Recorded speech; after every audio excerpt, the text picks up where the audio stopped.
tienen que ser no nulos. En cuanto hay algún menor nulo, empieza a haber dependencias y me baja.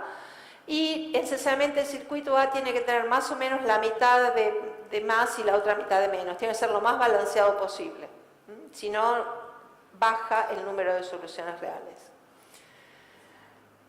Y también pasa, es que se acuerdan que una cosa que en realidad es muy fácil de probar en la regla de Descartes, es que la paridad de la variación de signo y la paridad del número de soluciones reales positivas es la misma. Aquí no es necesario, pueden ser diferentes, sí, pero sí, los puntos de A podrían vivir en dos hiperplanos paralelos, por ejemplo, podrían ser los vértices de un cuadrado, de un rectángulo, o no sé, cualquier cosa. En ese caso, tal vez no es cierta que tengan la misma paridad. Si la matriz no es uniforme, también puede no ser cierto. Pero si esas cosas no se cumplen, entonces sí la paridad es la misma. Pero ya empiezan a haber muchas complicaciones que vienen de relaciones afines de los A's o lineales de los C's. Entonces, lo que no sabemos hacer es... como les decía, en una variable usábamos del teorema de Rolle, sale que si uno conoce cuántos ceros tiene la derivada, la función puede tener a lo sumo eso más 1. No hay nada que se conozca parecido en varias variables, o sea, el jacobiano, por más que tenga ceros aislados, si tiene, o sea, el jacobiano en algún lugar se anuló, pero ¿dónde? ¿Cómo? ¿Cuánto? ¿Cómo influyen? ¿Cómo relacionar los ceros del jacobiano?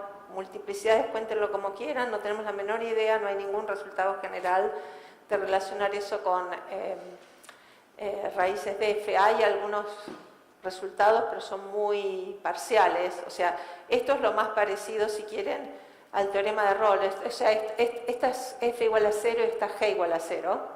Entonces, acá se cruzan, el jacobiano no es 0, entonces los gradientes son distintos, son linealmente independientes, porque el jacobiano es distinto de 0. Acá también, pero bueno, entre dos ceros hay un lugar donde los gradientes son paralelos, ahí el jacobiano se anuló. Eso es lo que uno querría hacer, pero en general aparecen componentes no acotadas. Hay una fórmula, pero que no se puede iterar y es muy complicada, no está nada claro cómo hacer esto. Y otra cosa que no se sabe para nada es cómo ordenar los menores. O sea, en el primer caso, como pedíamos que siempre tengan el mismo signo, uno no se preocupaba en qué orden los ponía. Y en el segundo caso, el ordenamiento es muy complicado y no tenemos la menor idea de cómo ordenarlos en general, ¿no? O sea, porque la variación de signos de una sucesión depende del orden que tengo la sucesión. Si intercambio dos cosas de lugar, cambió totalmente la variación de signos. No tenemos la menor idea. Hay una teoría que tal vez está en algún lado y hay que ir a buscarla, pero no sabemos cómo seguir. Así que yo creo que lo que les mostré muestra un poco lo intricado del caso multivariado. Hace falta nuevas ideas aún para conjeturarlo. Está totalmente abierto y termino la parte matemática con estas preciosas imágenes polinomiales, usando ese software que es, si no conocen Imaginary, vayan y busquen y van a encontrar unas cosas espectaculares. Gracias.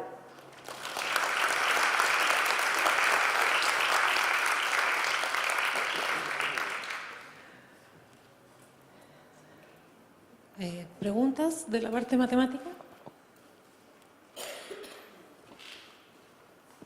Hola Alicia, muchas gracias por tu plática. Comparto la fascinación por la conjetura multivariada, sí es muy impresionante.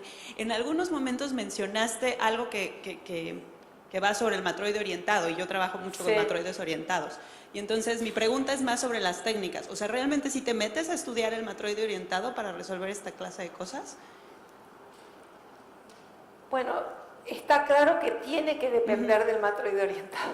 Sí, pero está toda la parte de la geometría que sí tiene que ver con el tamaño de los coeficientes, ¿no? Porque con el matroide orientado nada más es el signo. No tiene que ver con el tamaño ¿No? de los coeficientes. Nada. No tiene que ver con el tamaño, tiene que ver con los signos. Con los signos. Entonces sí es nada más el matroide orientado en realidad. Sí. Pero ustedes no lo hacen con el matroide orientado, ¿o sí? Usamos cosas que tienen que ver con matroides, el matroide dual, hay cosas que entran allí que tienen que ver con teoría de matroides. Ok, sí, pues la dualidad de Gale es el dual del matroide, etc. Ok, vale, bueno, gracias. ¿Más preguntas? Wow.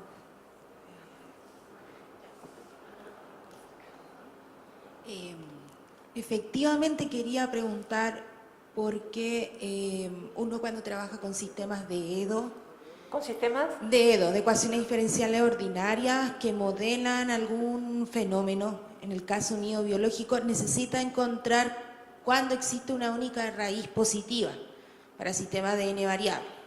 Entonces, tú mencionaste muchas veces que esta conjetura está abierta, no hay para ningún n, por ejemplo, un sistema de n ecuaciones de segundo grado, por ejemplo, no hay una aproximación para saber cuándo existe una única Bueno, raíz está positiva. la cota de Besut, pero es enorme. O sea, de hecho, el primer teorema vino de la biología, porque yo estoy trabajando en aplicaciones a redes de reacciones bioquímicas que se modelan con otros sistemas de ecuaciones diferenciales ordinarias polinomiales, y tratando de entender lo que se llama multiestacionalidad en redes bioquímicas es que llegamos al primer teorema. Entonces ese es el primer teorema, la mejor aproximación del momento. Creo que sí. Seguir trabajando, gracias. Y el segundo, en realidad, para redes de interés biológico es demasiado chico. N más 2 monómeros n variables es muy chico. No sirve para las aplicaciones.